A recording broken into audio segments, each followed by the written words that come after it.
요한복음 5장 1절에서 18절인데요. 제가 1절에서 15절까지 읽고 16절에서부터 18절까지는 합독하는 걸로 하겠습니다. 제가 1절부터 읽을게요.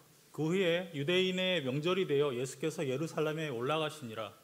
예루살렘에 있는 양문 곁에 히브리 말로 베데스다라 하는 곳이 있는데 거기에 행각 5이 있고 그 안에 많은 병자, 맹인, 다리 저는 사람, 혈기 마른 사람들이 누워 물의 움직임을 기다리니 이는 천사가 가끔 못에 내려와 물을 움직이게 하는데 움직인 후에 먼저 들어가는 자는 어떤 병에 걸렸든지 낫게 되밀어라. 거기 38해 된 병자가 있더라. 예수께서 그 누운 것을 보시고 병이 벌써 오래된 줄 아시고 이르시되 내가 낫고자 하느냐? 병자가 대답하되 주여 물이 움직일 때 나를 못에 넣어주는 사람이 없어 내가 가는 동안에 다른 사람이 먼저 내려가나이다. 예수께서 이르시되 일어나 내 자리를 들고 걸어가라 하시니 그 사람이 곧 나아서 자리를 들고 걸어가니라. 이날은 안식일이니 유대인들이 병 나은 사람에게 이르되 안식일인데 내가 자리를 들고 가는 것이 옳지 아니하니라. 대답하되 나를 낫게 한 그가 자리를 들고 걸어가라 하더라 하니 그들이 묻되 너에게 자리를 들고 걸어가라 한 사람이 누구냐 하되 고침을 받은 사람은 그가 누구인지 알지 못하니 이는 거기 사람이 많음으로 예수께서 이미 피하셨습니다. 그 후에 예수께서 성전에서 그 사람을 만나 이르시되 보라 내가 나았으니 더 심한 것이 생기지 않게 다시는 죄를 범하지 말라. 그 사람이 유대인들에게 가서 자기를 고친 이는 예수라 하니라. 그러므로 안식일에 이러한 일을 행하신다 하여 유대인들이 예수를 박해하게 된지라. 예수께서 그들에게 이르시되 내 아버지께서 이제까지 일하시니 나도 일한다 하시매 유대인들이 이로 말미암아 더욱 예수를 죽이고자 하니 이는 안식일을 범할 뿐만 아니라 하나님을 자기의 친아버지라 하여 자기를 하나님과 동등으로 삼으심이로라. 17절에 예수께서 그들에게 이르시되 내 아버지께서 이제까지 일하시니 나도 일한다 하시매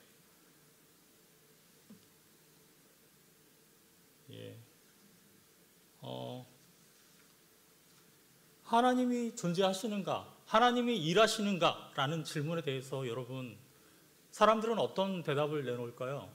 하나님이 진짜로 존재하시는가? 그 하나님께서 어떻게 역사하시는가? 라는 질문에 대해서 사람들은 어떠한 반응을 보일까요? 물론 믿지 않는 사람들은 얘기하겠죠. 그 사람들은 하나님의 존재를 인정하지 않습니다. 아예. 하나님은 없다라고 생각을 하죠.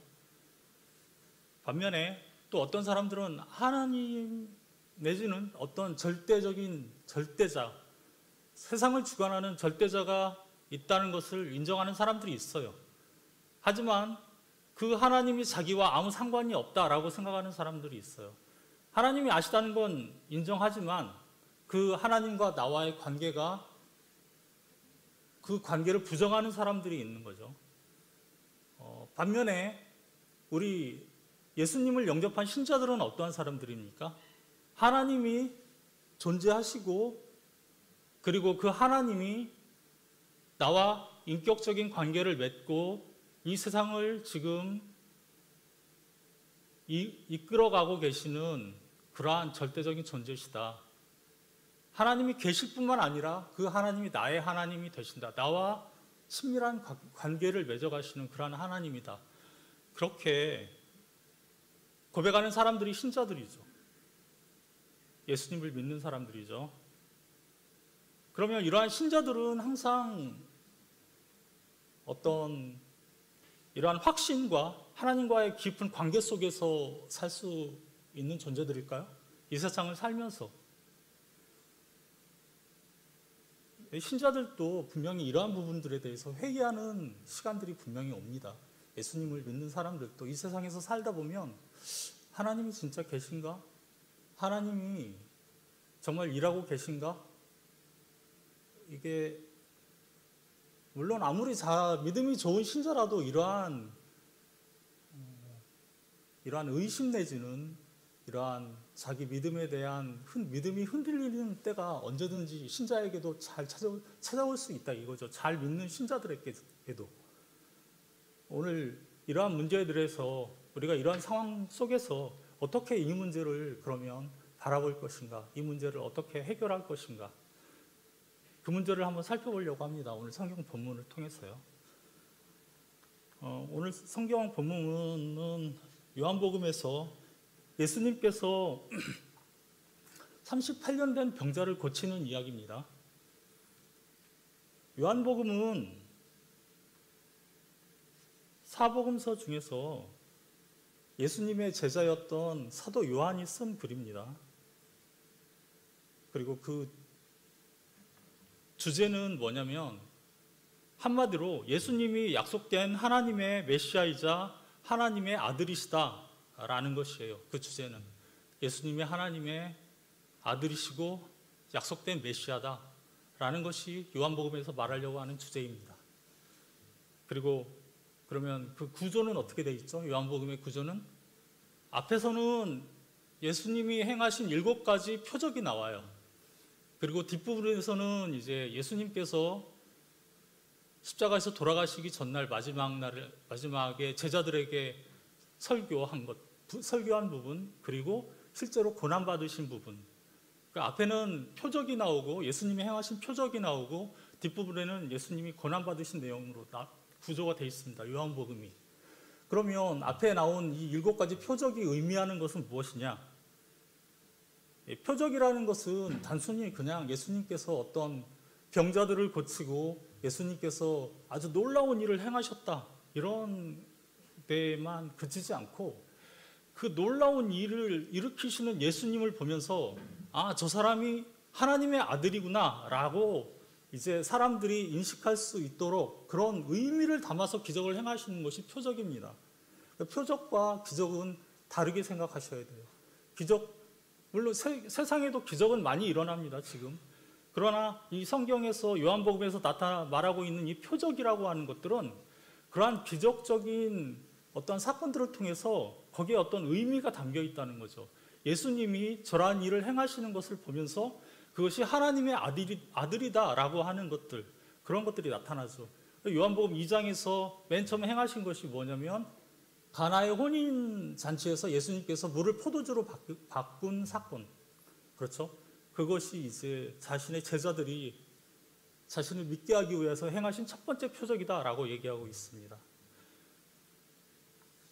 그리고 이제 그 다음에 요한복음 4장에서 왕의 신하의 아들을 고친 사건, 그리고 5장에 그리고 오늘 이제 38년 된 병자를 고치는 사건이 세 번째, 다음에 오병이어 사건이 뒤에 나오고 나중에 무리를 거르신 사건, 그리고 뒷부분에 9장에 가서 소경을 고치시는, 태어날 때부터 눈먼 그 소경을 고치시는 사건, 그리고 마지막으로 나사로를 살리시는 이 7가지 표적으로 되어 있어요, 앞부분은. 그러니까 우리가 이러한 표적을 읽을 때 그것들이 그냥 단순히 예수님께서 아, 놀라운 일을 하셨구나 라고만 볼 것이 아니라 이것들을 보면서 예수님께서 어떻게 자신의 하나님 되심을 드러내시는지 이해할 수 있어야 됩니다. 그렇게 요한복음 구조가 그렇게 되어 있는데요. 요한복음은 그렇게 앞부분이 표적이고 뒷부분이 이제 예수님의 고난받으심인데, 그럼 요한복음의 목적은 20장에 잘 나와 있어요. 요한이 요한복음을 왜 썼냐? 그거는 요한복음 20장 30절에서 31절에 그대로 나옵니다. 예수께서 제자들 앞에서 이 세계에 기록되지 아니한 다른 표적도 많이 행하였으나 오직 이것을 기록함은 너희로 예수께서 하나님의 아들 그리스도이심을 믿고 그 이름을 힘입어 생명을 얻게 하려 함이니라. 제가 앞에서 말했던 요한복음의 주제와 비슷하죠. 이것을 왜 썼냐? 내가 요한복음을 왜 썼냐? 이것을 보고 너희가 예수님께서 하나님의 아들 그리스도임을 믿어라. 그리고 그 이름을 힘입어서 생명을 얻어라 라고 이제 그러한 목적을 가지고 쓴 거죠. 요한복음은 이러한 구조로 되어 있는데요. 이렇게 되어 있는데 오늘 이제 말씀드린 것처럼 그러면 오늘 38년 된 병자를 고치시는 사건은 세 번째 표적이에요. 세 번째 표적인데요. 오늘 앞부분에 길게 우리가 읽었지만 좀 제가 집중적으로 보려고 하는 부분은 제가 우리 같이 합독한 부분 있죠? 마지막에 16, 17, 18절 이 부분만 제가 좀 오늘 짧게 다루겠습니다. 시간 관계상. 앞부분을 좀 간단하게 보면은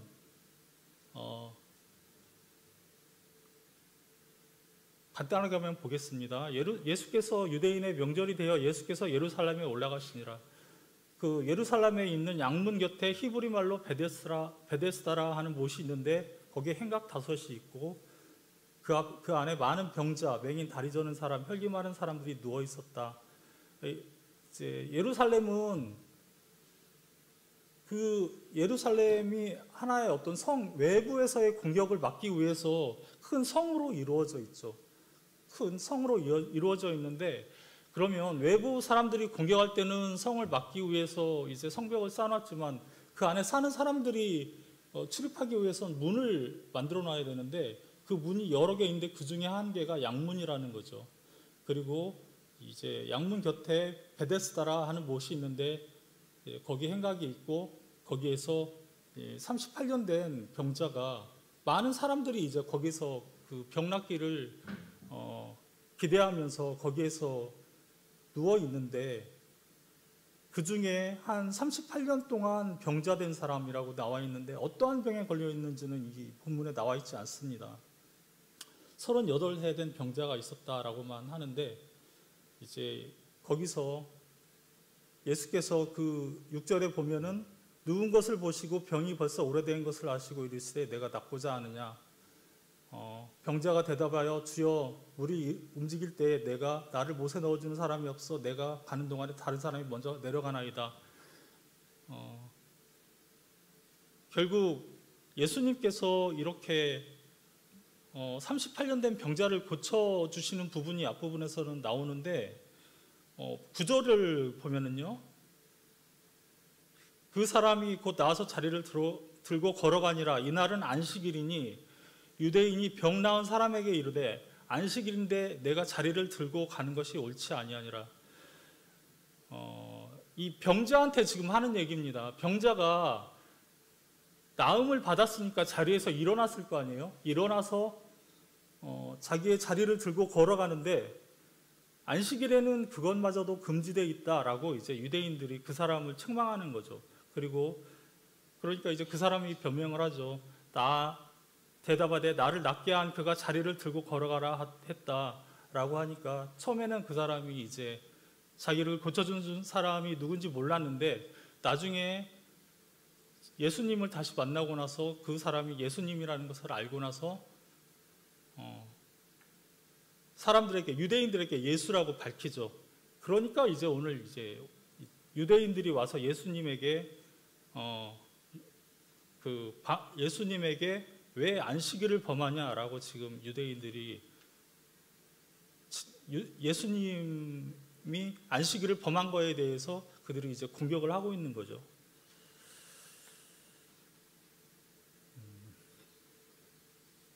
근데 예수님께서 38년 된 병자를 고친 것뿐만 아니라 사복음서를 보면은 예수님께서는 안식일에 병 고치는 일이라든가 여러 가지 표적이라든가 또 유대인들이 해서는 안 된다라고 생각한 일들을 많이 행하셨어요. 그래서 안식일에 가장 유대인과 예수님 사이에 논쟁이 있었던 사건 중에 하나가 안식일 논쟁이에요. 그러니까 유대인들은 안식일에 이러이러한 일을 하면 안 된다라고 이제 생각을 하고 있는 부분이 있는데 예수님께서는 실제로 안식일에 와서 그들이 행하는 많은 일들을 행하시면서 예수님께서는 이제 다른 주장을 펼치시는 거죠. 오늘 그 부분을 좀 핵심적으로 보시면 될 것 같습니다. 그러면 유대인들은 왜 안식일에 이렇게 예수님께서 이러한 병자를 고치시거나 아니면은 소경된 자를 다시 보게 하는 그러한 사건을 일으키시거나 또 귀신 들린 사람을 고치시거나 그런 일을 행하는 것을 왜 그들이 반대했을까요? 이제 그거는 처음에 보시면 맨 처음에 계명으로 주어진 거기 때문에 그래요. 그러니까 하나님께서 맨 처음에 십계명을 주실 때 사계명이 바로 안식일 계명이에요. 안식일에는 너희가 일을 하지 마라 라고 주어져 있거든요. 실제로 십계명을 처음 준 것은 출애굽기, 그러니까 시내산에서 하나님과 그의 백성들이 언약을 맺으면서 하나님께서 나는 너희의 하나님이 되겠다. 너희들은 내 백성이다. 그리고 이러한 언약을 세우자. 너희와 나 사이에 이러한 언약을 세우자라고 하면서 주신 십계명 안에 안식일이 들어가 있습니다. 사계명이. 그래서 출애굽기 20장 8절에서 11절에 보면은 이제 실제로 나오죠. 거기에 안식일을 기억하여 거룩하게 지키라. 엿새 동안은 힘써 내 모든 일을 행할 것이나 일곱째 날은 내 하나님 여호와의 안식일인즉 너나 내 아들이나 내 딸이나 내 남종이나 내 여종이나 내 가축이나 내 문 안에 머무는 객이라도 아무 일도 하지 말라. 이는 엿새 동안에 나 여호와가 하늘의 땅과 바다와 그 가운데 모든 것을 만들고 일곱째 날에 쉬었음이라. 그러므로 나 여호와가 안식일을 복되게 하여 그날을 거룩하게 하였느니라. 이게 안식일 계명이에요. 하나님께서 이스라엘 백성에게 주신. 그러니까 일주일이 있으면은 6일 동안은 너희가 마음껏 일하지만 7일째 돼서는 이 날은 나의 날이다. 여호와의 안식이다라고 돼 있죠. 그러니까 이 날은 너희가 안식하고 아무 일도 하지 마라. 이 날을 기념해라라고 하는 의미죠. 이것들이 출애굽기에서 나타난 것은. 그리고 그 이유가 엿새 동안에 나 여호와가 하늘과 땅과 바다와 그 가운데 모든 것을 만들고 일곱째 날에 쉬었다. 내가 그랬다. 그러니까 그것을 기념해서 너희가 이 날을 지켜라 라고 안식일을 주신 거죠. 유대인들은 이것을 좀 문자적으로 해석을 한 거죠. 아무 일도 하지 말라고 하니까 실제 말 그대로 아무 일도 하지 않으려고 했던 거죠. 그리고 사실 유대인들이 여기 이 38년 된 병자가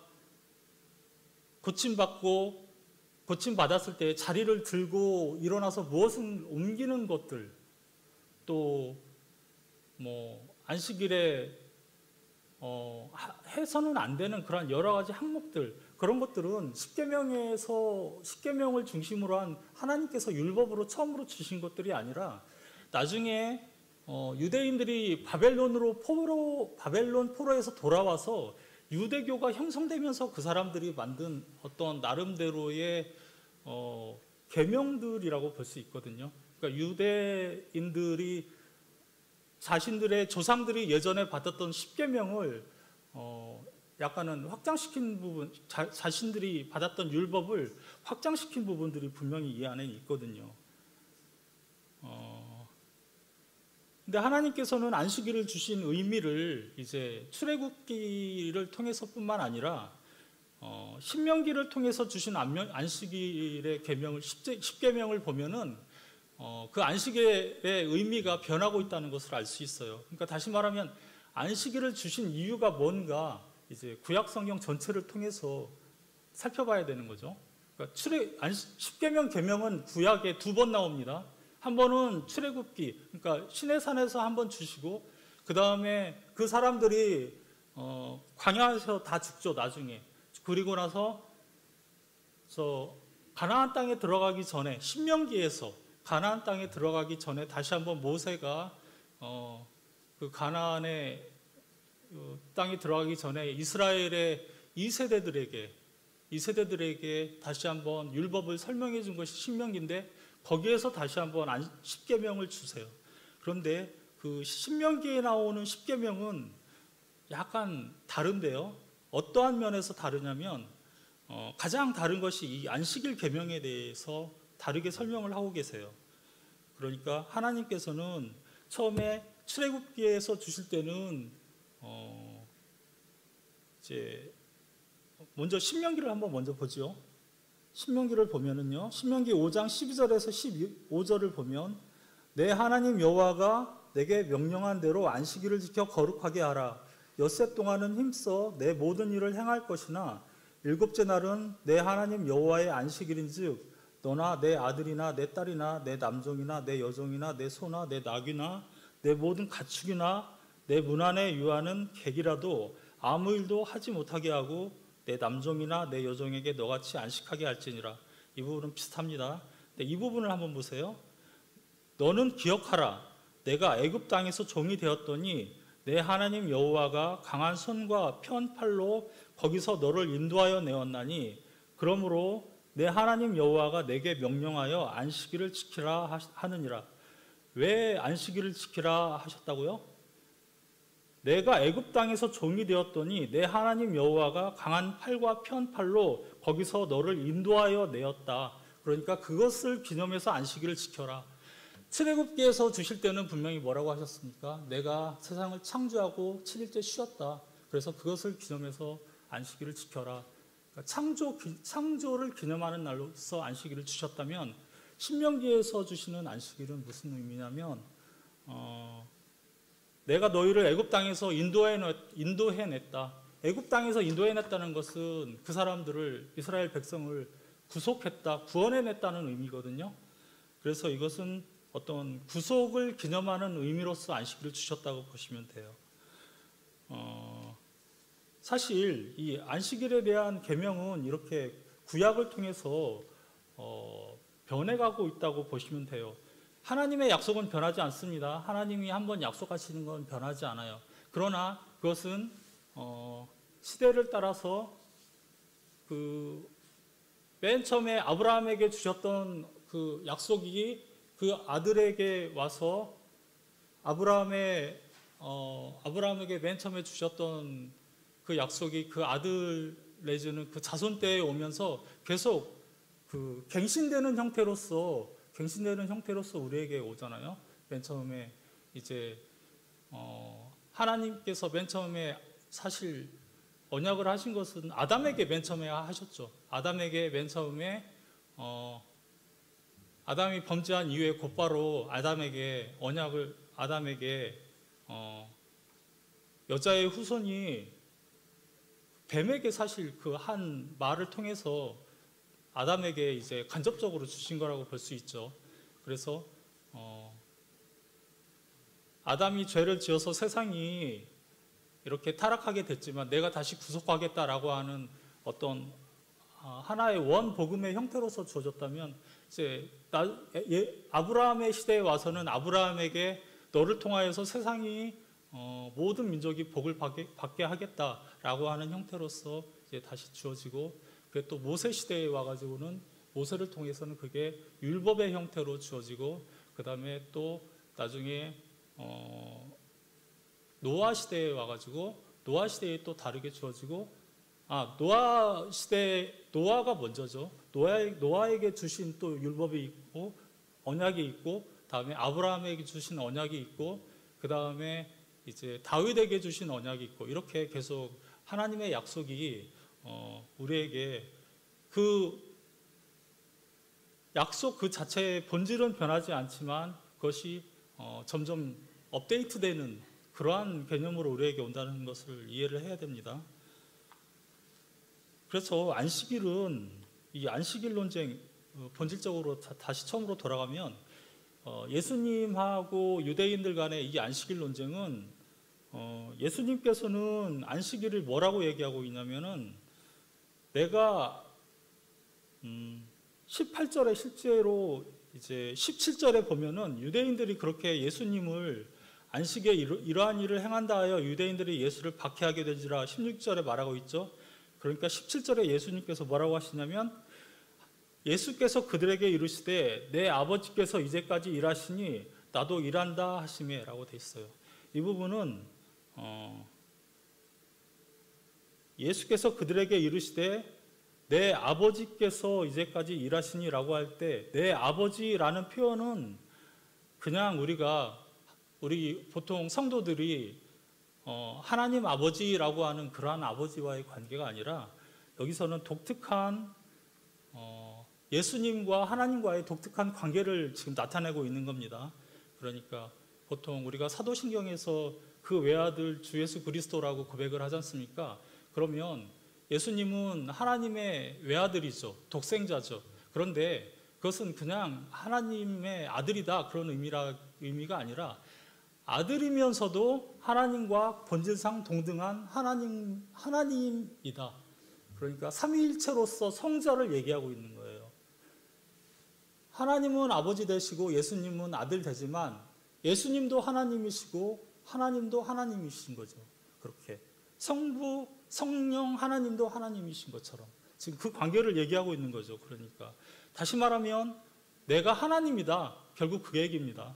내 아버지께서 이제까지 일하시니 나도 일한다. 그러니까 지금 내가 하고 있는 일도 사람의 일이 아니라 하나님의 일이다. 내가 하나님이고 내가 지금 사람의 일을 하는 것이 아니라 하나님의 일을 한다. 그렇게 말하고 있는 거예요. 그러니까 18절에 유대인들이 곧바로 나오잖아요.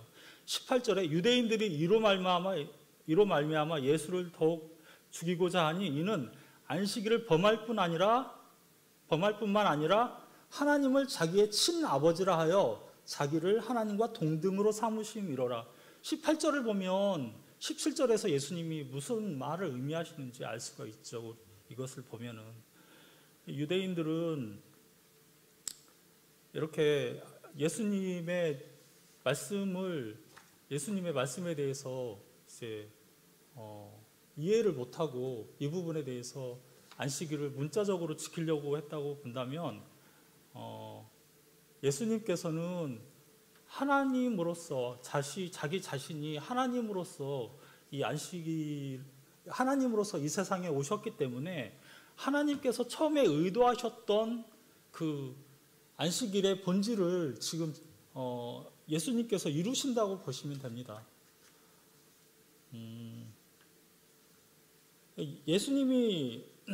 예수님께서 누가복음 6장에 아마 나올 거예요. 인자는 안식일의 주인이라 하시더라. 누가복음에서도 이제 안식일 논쟁이 일어나는데 거기서 예수님이 인자는 안식일의 주인이다. 이 말이 이 말이 결국 무슨 말입니까? 내가 하나님이다. 왜냐하면 처음에 구약에서 아까 주어질 때 여호와의 안식일이다. 여호와의 성일이다라고 분명히 되어 있기 때문에 인자가 안식일의 주인이다라고 하는 얘기는 내가 하나님이다. 결국 그런 말과 동등한 말이거든요. 결국 하나님께서 안식일을 주신 목적은 맨 처음에 이 6일 동안의 세상을 창조하시고 그 다음에 7일째 안식을 하셨어요. 그러니까 안식이라는 개념의 본질은 완성된 것, 모든 일을 완성하시고 나서 거기에 대한 만족과 쉼으로써 안식을 가지시는 것이거든요. 창세기에 하나님께서 6일 동안 창조하시고 7일째 쉬신 것도 이 세상을 다 창조하시고 나서 사람까지 창조하시고 나서 하나님이 뭐라고 하셨죠? 보시기에 심히 좋았더라. 모든 것이 보시기에 완벽했기 때문에 7일날 안식하셨던 거거든요. 그런데 그 다음에 무슨 일이 일어났죠? 3장에 와서 죄가 이 세상에 들어왔잖아요. 사람이 죄를 지었어요. 하나님이 보시기에 좋았던 것들이 깨져버린 거예요, 이 세상이. 그러면 다시 하나님은 어떻게 하셔야 되죠? 하나님 다시 일을 하셔야 되잖아요, 하나님께서. 그거 다시 회복을 시키시겠다고 약속하셨고, 실제로 하나님께서 지금 이 세상에 죄된 세상을 지금 다시 회복시키려고 하나님이 원래 의도하셨던 그 보기 좋았던 그 모습을 다시 회복시키려고 하나님은 지금도 마지막 안식이 이를 때까지 지금 하나님이 일하고 계신 거죠. 그리고 그것을 위해서 누가 오셨어요? 예수님이 오신 거죠.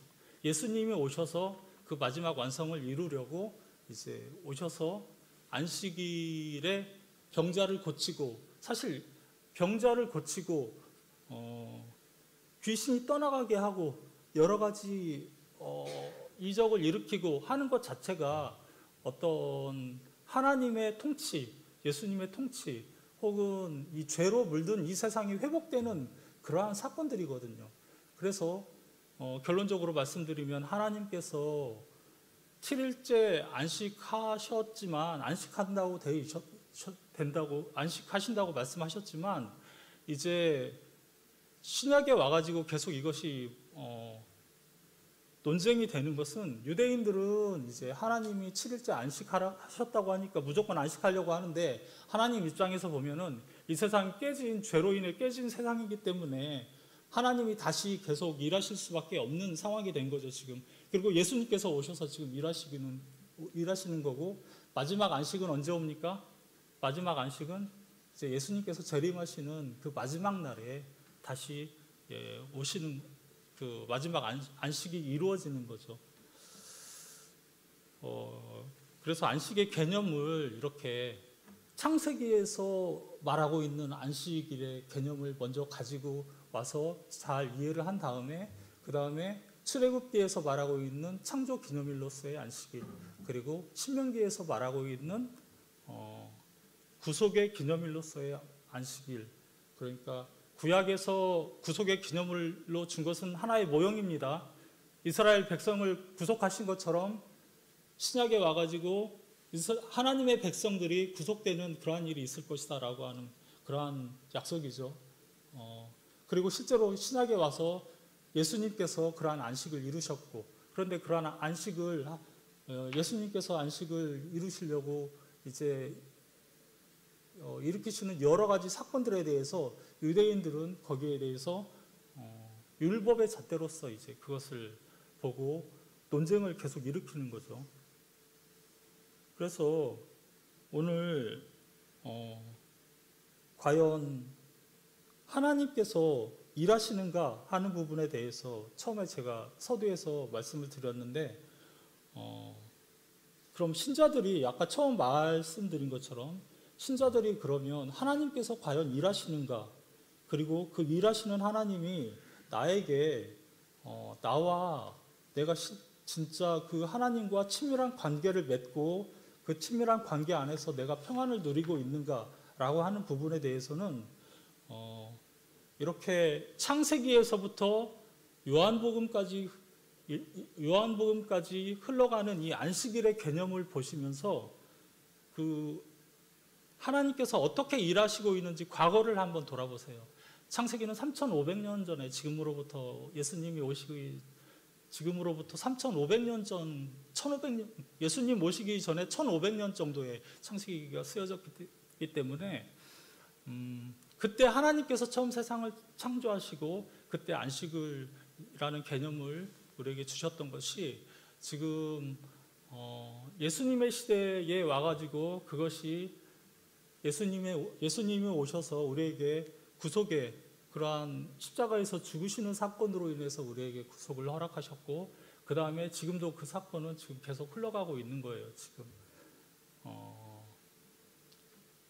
하나님께서 맨 처음에 어떻게 약속을 하셨고 그 약속이 어떻게 이루어져 가고 있는지 한번 성경을 통해서 돌아보면은 하나님의 일하심을 우리가 부정할 수 없는 거죠. 실제로 성경은 약속의 책이거든요. 사실 말 그대로 구약은 구약 시대에 약속하신 오래된 약속이고, 신약은 새로운 약속, 새 계명, 새 약속이죠.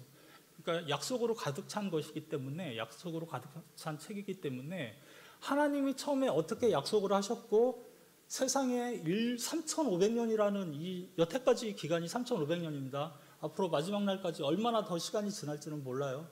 하나님이 그 몇천 년 전에 약속하신 그 약속이 이 약속이 어떻게 성취되어 가는지 그 과정을 보면은 하나님이 일하고 계신가라는 질문에 대해서 우리가 답을 얻을 수 있는 거죠.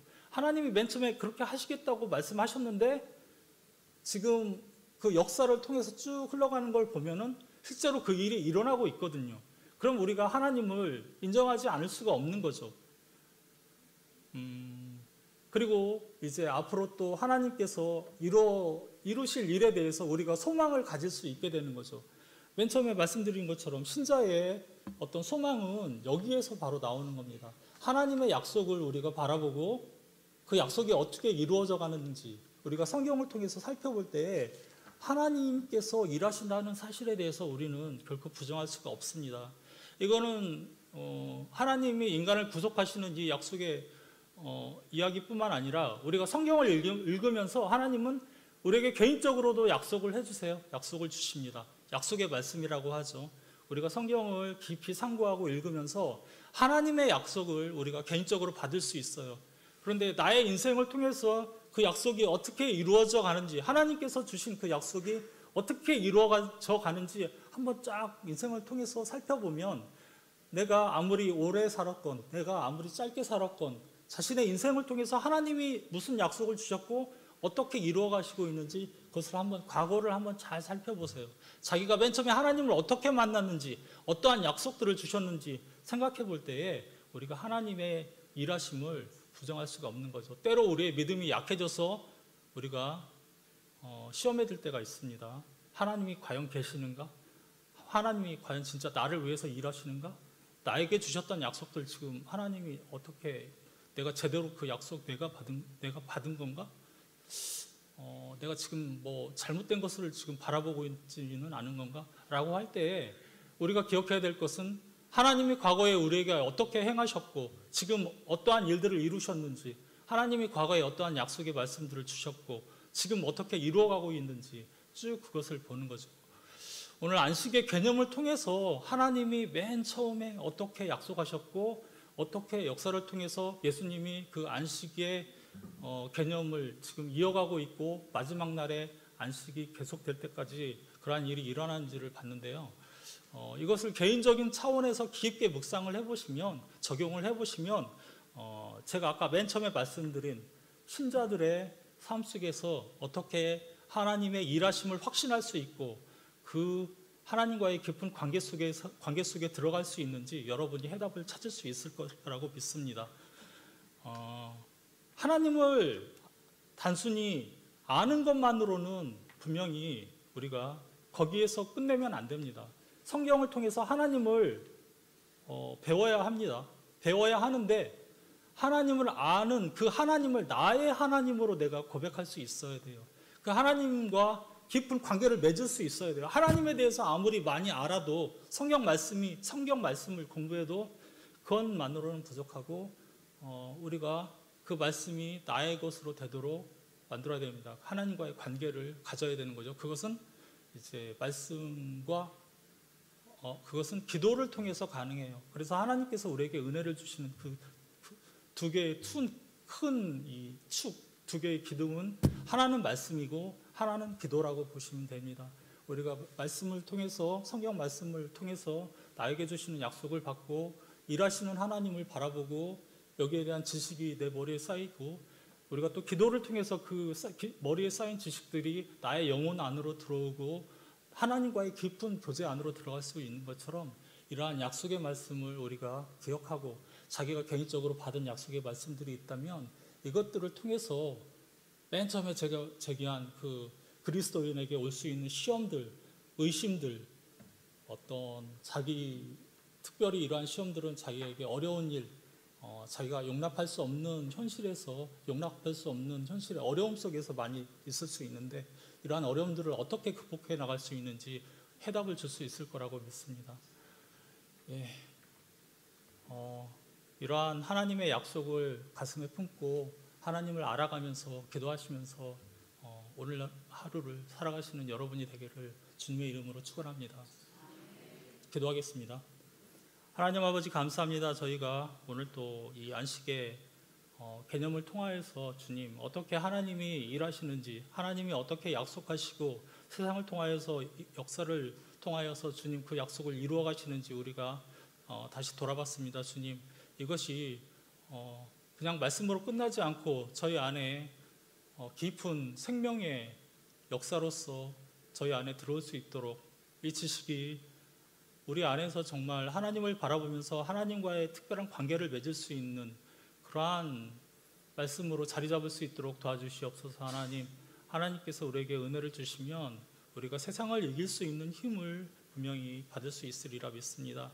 우리가 세상의 다른 어떠한 사람이나 그 어떤 무엇을, 돈이나 어떤 다른 것을 의지하지 않고 하나님을 의지할 때에 아무도 줄 수 없는 그 평안과 강한 힘을 우리에게 허락하실 하나님을 기대합니다.